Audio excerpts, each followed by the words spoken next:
আল্লাহ তাবারক ওয়া তাআলা আমাদের এই নিক ফ্যাশন থেকে সুফল ভোগ করার কুমিল্লাবাসীকে তৌফিক দান করুক। আর তাদের মাধ্যমে আমরা প্রতারিত হব না, আমাদের এই ওভার কনফিডেন্স আছে। আমি জানি যে তারা প্রতারণার চাইতে নিজেদের জীবনকে ভেনিশ করে দেওয়াটাই তারা ভালো মনে করে, সুতরাং তারা প্রতারণা করবে না। তাহলে এটাই হোক যে বছরে একবার নিক ফ্যাশন অসহায় মানুষের পাশে দাঁড়াবে, সেটা শীত বস্ত্র হোক, গায়ের গেঞ্জি হোক, অথবা যে কোনো বিষয়। তাহলে এই পৃথিবী সুন্দর। আমরা এগিয়ে আসি সুন্দর বাংলাদেশ বিনির্মাণে, আমরা এগিয়ে আসি সুন্দর ভবিষ্যৎ বিনির্মাণে।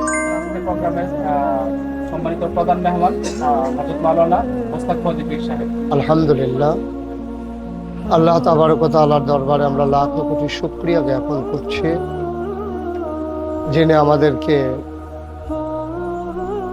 হালাল কামাইয়ের উদ্দেশ্যে, রুটি রুজির উদ্দেশ্যে আজকের এই দোকান, এই ব্যবসা প্রতিষ্ঠান যারা দিয়েছেন, সুযোগ করে দিয়েছেন, এবং আজকের এই উদ্বোধনী আয়োজনে যিনি আমাদেরকে একত্রিত হওয়ার তৌফিক এনায়েত করেছেন, এই জন্য আমরা মাহবুদের দরবারে শুকরিয়া আদায় করি। সবাই পড়ি আলহামদুলিল্লাহ। ইদানিং দেখছি যে অনেক জায়গায় আমাদের মতো ওলামায়ে কেরাম এই দোকান, ব্যবসা প্রতিষ্ঠান, বিভিন্ন কিছু উদ্বোধনের জন্য যেতে হয়। এটা কিন্তু এই 53 বছর স্বাধীনতার পরে 53 বছরে আমরা খুব কম দেখেছি। মানুষজন এটা বিশ্বাস করে যে যে কোনো বিষয়ে আল্লাহর রহমত এবং বরকত, এটা হচ্ছে মূল বিষয়। আল্লাহ বলছেন ব্যবসাকে আল্লাহ হালাল করেছেন, সুদকে আল্লাহ হারাম করে দিয়েছেন। তা আমরা যদি ব্যাখ্যা দেই যে ব্যবসায় যেমন টাকা বিনিয়োগ করা হয়, সুদের ক্ষেত্রেও তো আমরা একটা টাকা বিনিয়োগ করি, ওইখান থেকে একটা লভ্যাংশ নিয়ে আসি। বিষয়টা এত সহজ সরল না, সরল ভাইয়ের মতো এত সরল না বিষয়টা। বিষয়টা আরেকটু জটিল। আপনি ব্যবসায় আপনার পুঁজি যেমন বিনিয়োগ করা হয়, পাশাপাশি আপনার শ্রম বিনিয়োগ করা হয়, কিন্তু আপনি সুদের ক্ষেত্রে শুধু টাকা বিনিয়োগ করা হয়, সেখানে কিন্তু শ্রম নাই। এই জন্য ব্যবসাটা হালাল। উনি মাল কিনে আনতে হয়, দোকান সাজাতে হয়, লাভ লসের একটা হিসাব আছে, এই জন্য ব্যবসাটা হালাল। আর সুদে লাভ লসের হিসাব নাই। যে সুদ দিল সে যদি মরেও যায়, তাকে কিন্তু সুদ পরিশোধ করতেই হবে। এই জন্যে যেহেতু আল্লাহ ব্যবসাকে হালাল করেছেন, আমরা শতকরা 92 জন লোক এই দেশে মুসলমান। এই মুসলমানদের জন্য এটা একটা ফরজ বিধান। নামাজ পড়া যেমন ফরজ, রোজা রাখা যেমন ফরজ, হজ করা যেমন ফরজ, যাকাত দেওয়া যেমন ফরজ, এই হালাল পদ্ধতিতে ব্যবসা করে সুদ মুক্ত থাকা এটা একটা ফরজ। সুতরাং যারা এই ব্যবসার সাথে ওতপ্রোতভাবে জড়িত, আমি স্যালুট জানাই, হৃদয়ের উষ্ণতা সহ রক্তিম শুভেচ্ছা জানাই। আমি তাদেরকে মনে করি তারা পথিকৃত হোক কুমিল্লার, যে তারা মানুষকে জানিয়ে দেয় যে ব্যবসার মাধ্যমে যেটা হালাল রুটি রুজি, আর সুদের মাধ্যমে এটা হারাম। আমরা মুসলমানের আসুন সবাই ফরজ বিধান মনে করে এই ব্যবসার সাথে জড়িত হয়ে সুদ থেকে নিজেকে মুক্ত করে আমরা যেন নিজেদের ভবিষ্যৎ প্রজন্মের জন্য হালাল রুটি রুজির ব্যবস্থা করতে পারি, এটা যেন আমরা খেয়াল রাখি। আমাদের দেশে একটা ধারণা আছে যে সুদের মাধ্যমে নানান কাজ পরিচালিত হোক, আর ইবাদতের ক্ষেত্রে হালাল পদ্ধতি অবলম্বন করা হোক, এটা আমাদের একটা ভ্রান্ত ধারণা। আপনি মনে রাখবেন, যেই টাকাটা হালাল না, এটা দিয়ে আপনার হজে যাওয়া যেমন নিষেধ, মসজিদে দান করা যেমন নিষেধ। আপনি যদি টয়লেটের একটা বদনা কিনতে চান, সেই হারাম টাকা দিয়ে টয়লেটের একটা বদনাও কেনা যাবে না, টয়লেট পেপারও কেনা যাবে না।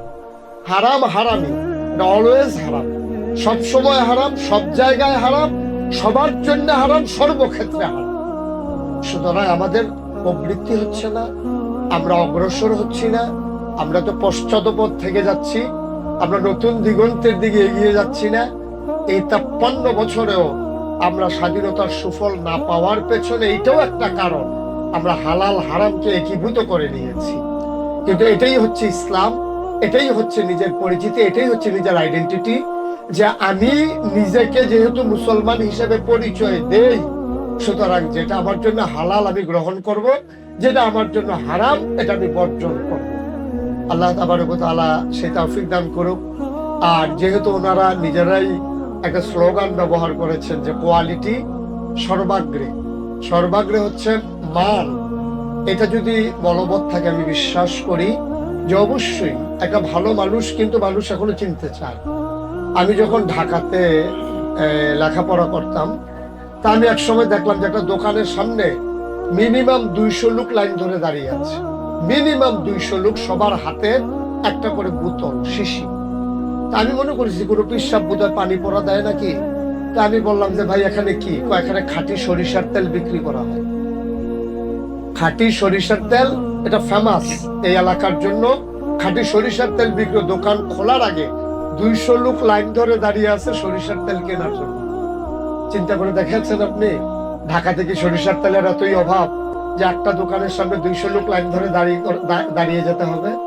এটাই হচ্ছে বাস্তবতা। কোয়ালিটি যখন আপনি মেনটেন করবেন, এই যে এই নেক ফ্যাশন না, এই নেক ফ্যাশনের সামনে দোকান খোলার আগে যেই দিন সিঁড়ির নিচ পর্যন্ত লোক দাঁড়িয়ে যাবে, কখন দোকান খুলবে, মান সম্পন্ন জিনিসটা কিনবে, সেদিনই হচ্ছে সার্থকতা, সেদিনই হচ্ছে এই ব্যবসা প্রতিষ্ঠানের সুফল।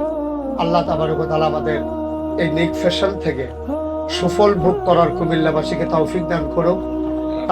তাদের মাধ্যমে আমরা প্রতারিত হব না।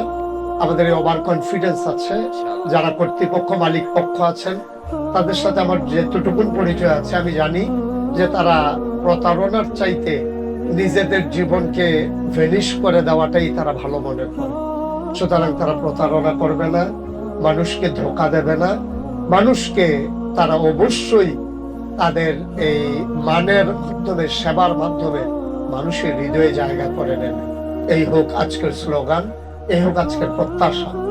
এবং আমরা যারা শুনলাম সবাই এখান থেকে শিক্ষা গ্রহণ করে আমাদের জীবনকে সাজিয়ে নেই, সামনের দিনগুলোকে রাঙিয়ে নেই।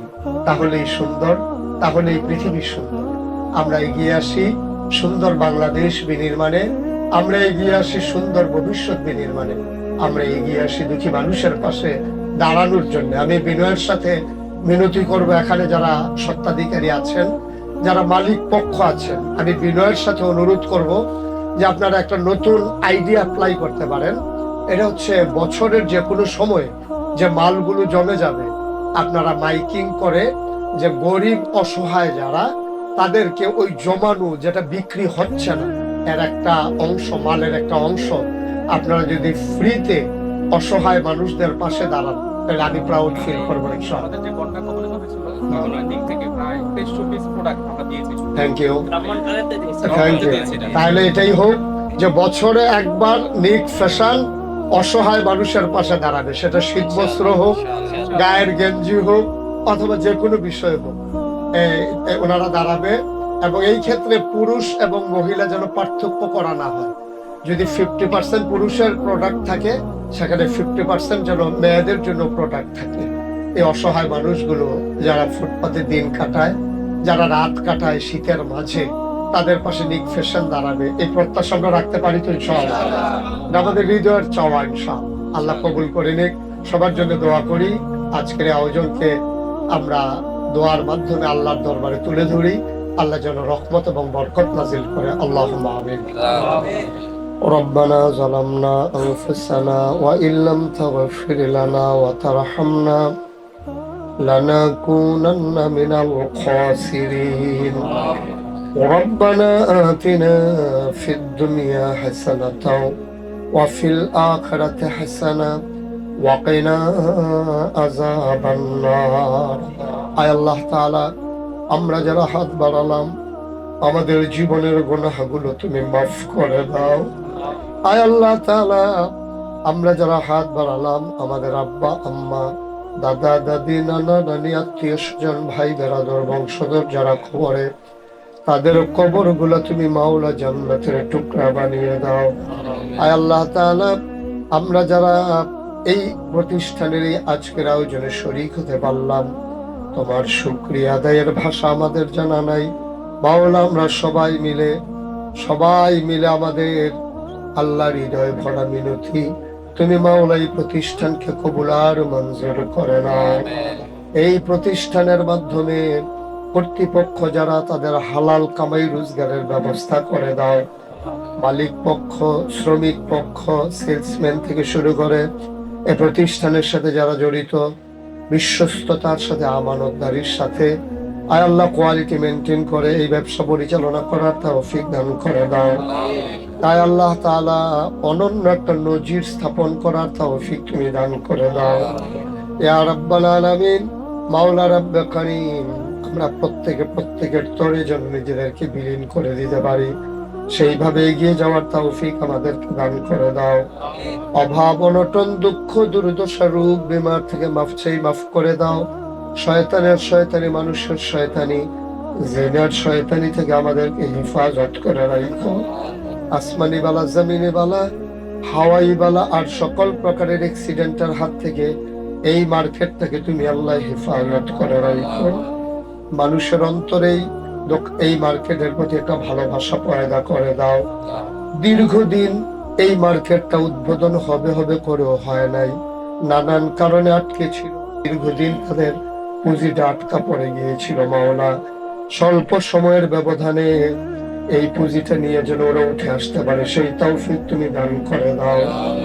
কোটি কোটি টাকা বিনিয়োগ করার পরও লাভের মুখ তারা দেখে নাই। মাওলা, ইয়া রাব্বাল আলামিন, কিছু মানুষের কারণে এই প্রতিষ্ঠানটা মুক্ত করেছিল। মাওলা, অন্ধকার ভবিষ্যতের দিকে রওনা করেছিল, আজকে আলোর মুখ দেখেছে। তুমি মাওলা এই প্রতিষ্ঠানের ভিতরে রহমত আর বরকত নাজিল করে দাও। ইয়া রাব্বাল আলামিন, আমরা সবাই তোমার কুদরতি হাতে সফরদ হয়ে গেলাম, তুমি মাওলা সবার জামিনদার হয়ে যাও। রব্বানা ফাগফির লানা যুনুবানা ওয়াকাফির আন্না সাইয়্যাতিনা ওয়া তাওয়াফানা মাআল আবরার। আমিন আমিন আমিন ইয়া রাব্বাল আলামিন, বিহক কালিমাতি লা ইলাহা ইল্লাল্লাহু মুহাম্মাদুর রাসূলুল্লাহ।